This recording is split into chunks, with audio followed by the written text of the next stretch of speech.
చాలా భయంగా ఉంది. జను, తలుపులు తీసున్నాయి కదా, గాలి కింద పడిపోయి ఉంటుంది. నువ్వేం భయపడకు. అది కాదురా సార్కి. జాను, నేను చెప్తున్నాను కదా, అనవసరంగా కంగారు పడకు. ఇదిగో, నువ్వు ఇలా ఒంటరిగా ఉంటే ఇలాగే భయపడి ఏడుస్తూ కూర్చుంటావు నువ్వు. నైట్ నేను కూడా ఇక్కడే ఉంటాను, కానీ నువ్వు వెళ్ళి పడుకో.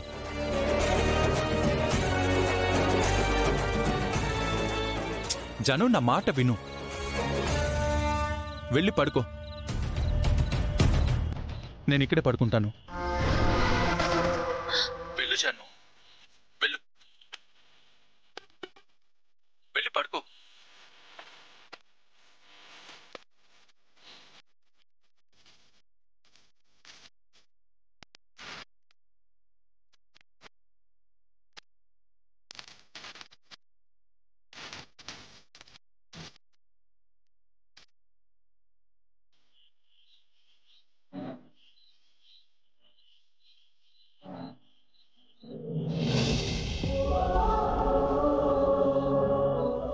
ఇంత లేట్ అయింది, కనీసం ఫోన్ కూడా చేయట్లేదు.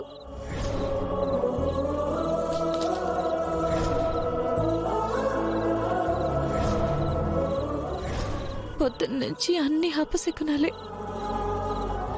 పొద్దున్న కుంకుమ కింద పడింది, ఇప్పుడేమో ఫోటో పడింది. సార్కేం కాదు కదా?